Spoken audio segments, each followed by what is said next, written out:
Sziasztok! Ez a mai lesz az utolsó vilkabambás videóm, legalábbis egy időre. Gyönyörű az idő, süt a nap, csicseregnek a madarak és a virágok bontják szirmaikat. Eljött az ideje, hogy elhagyjam Vilkabambát, és hol máshol érhetne véget ez a fejezet, mint ott, ahol elkezdődött. Ha láttátok az első Vilkabambás videómat, akkor talán felismeritek a környezetet. Ez az a hely, ahová először megérkeztem, ahol éltem egy ideig, és ahol nagyon jó barátság alakult ki a ház tulajdonosával. Itt kezdődött el nagyon sok minden, ami azt hiszem mondhatom, hogy nem csak a továbbiakra, de talán az egész életemre kihatással lett. Ismertségek, barátságok, tapasztalatok, élmények, számtalan csodaszép, emlékezetes pillanat. És itt van Riki cica is, ez a kedves, barátságos, játékos kis csodalény, akit már az első pillanattól nagyon megszerettem. Itt van ez a csodás mangófa is, amikor ide érkeztem, még csak pici zöld mangók voltak rajta. Elképesztő, de a virágzás után ennek a gyümölcsnek 3-4 hónapra van szüksége, hogy annyira érett legyen, hogy leszedhessük a fáról. Mostanra már szépen megnőttek. És ezek itt már kezdenek színesedni is, gyönyörűek. Itt van ez a csodálatos vilkófa, az első, amit láttam ezek közül a szent fák közül.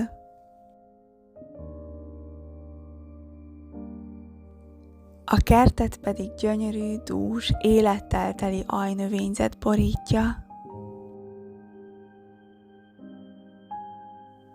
Az egyik bokor tetején szárnyaikat kitárva itt napozik ez a sima csőrű Ani párocska. Annyira szépek és nagyon cukik.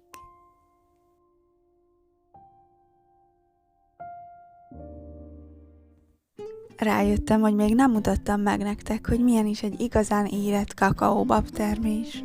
Amikor a dzsungelben éltem az Evolution közösségben, ott rengeteg kakaófa volt, de valahogy nem sikerült olyan érett termést megkóstolnom, mint amilyen ez.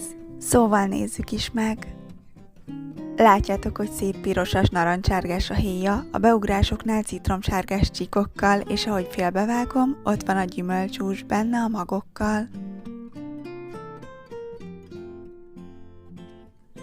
A gyümölcshús falatonként vagy akár egyben is könnyedén kijön és elválik a héjától. Nagyon kellemesen édeskés, minimálisan savanykás íze van, és inkább leszopogatni lehet a magról a gyümölcshúst, mint sem leválasztani. És ahogy említettem, ha elég érett, akkor a héjából ilyen egyszerűen kiszedhetjük az egész belsejét és megehetjük falatonként. Szinte már ki is van porciózva. Most sétáljunk el még egyszer utoljára a folyóhoz. Bejárom az összes utat, amiket annyira szeretek, és a helyeket a folyó partján. Vettem is egy zacskóval ebből a mézédes feldarabolt cukornádból, és ezt rákcsálom, miközben sétálok.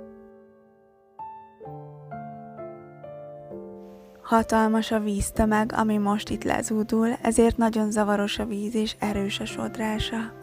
De szeretnék még egyszer belemenni, szóval keresek egy helyet, ahol biztonságosan meg tudok mártózni, még egyszer, utoljára. Itt van ez a szent víz, ami a gyönyörű Podocarpus Nemzeti Parkból jön egészen idáig.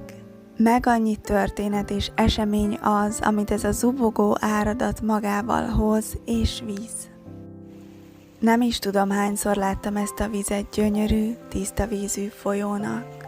Máskor vad, zavaros vízű, veszélyes áradatnak. Láttam folyónak, ahová mosni, fürdeni és lelkileg megtisztulni járnak az emberek. Folyónak, ami szent, életet ad, máskor pedig elveszi azt. Egyszer szerethető és biztonságos, máskor ijesztő és kiszámíthatatlan. Folyó, ami mellett ülve sokszor sírtam, de még többször nevettem.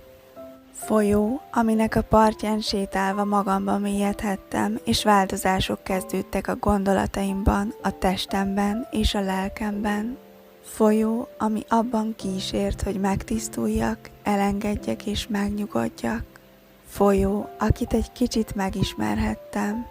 Folyó, akinek tiszta, hideg vize és zubogó hangja által megújulhattam és újjászülethettem. Meg annyi tapasztalat és történet, amiknek egy darabkája talán örökre itt marad. Itt, Vilkabamba völgyében, ahol egyé válik, együtt rezeg a többi számtalan itt maradt meserésszel.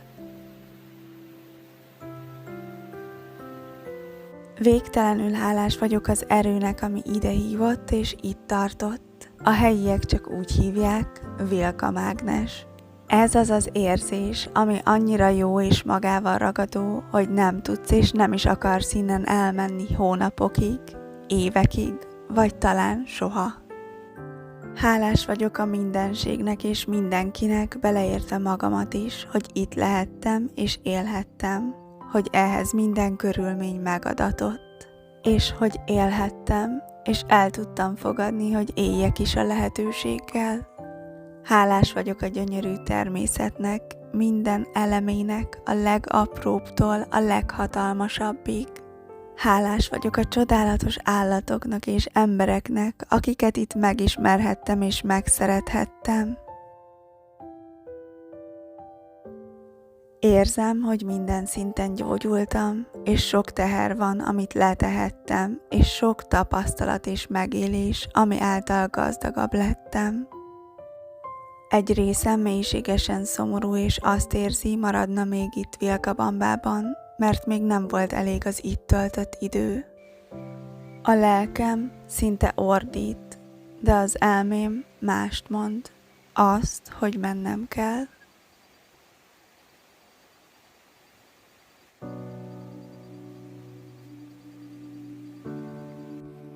Minden sejtemben, minden részemben ott van, és ott rezeg mindaz, amit ettől a helytől kaptam. És úgy hiszem, ez örökké velem marad. Minden alkotó elememben őrzöm, és tudom, hogy bármikor visszanyúlhatok ehhez, és újra élhetem. Töltekezhetek az emlékekből, az emlékek által keltett érzésekből.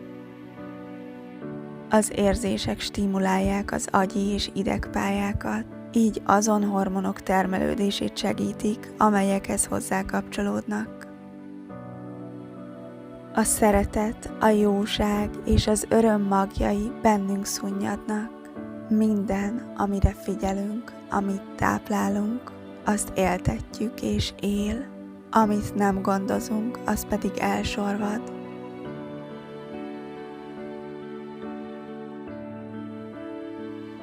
Búcsúzom a csodálatos és varázslatosan illatos gyömbérliliomoktól is. Egy újabb felejthetetlen élmény volt számomra, érezni az illatukat, látni és megérinteni őket. Ezzel véget is ért a sétám itt a folyó partján és az a körüli részeken. A kedvenc helyeimen, bokrok, fák és cserjék ölelésében, hallgatva a folyó zúgását, számtalan rovar zúgását és a madarak énekét. És mint egy kilőtt nyilvessző, suhanok tovább. Még teszek egy búcsúkört a falu központjában is a tér körül. Meg annyi emlékem és élményem van innen is. Csodálatos és magával ragadó számomra ez a völgy. Ez az a hely, ahol ha az embernek szüksége van rá és nyitott a változásra, tényleg lehet gyógyulni. És nagyon szomorú, hogy most éppen egy rablóbanda fosztogat itt. Remélem, hogy mint minden, ez is megváltozik majd, és újra egy békés, csodálatos és biztonságos hely lehet Vilkabamba.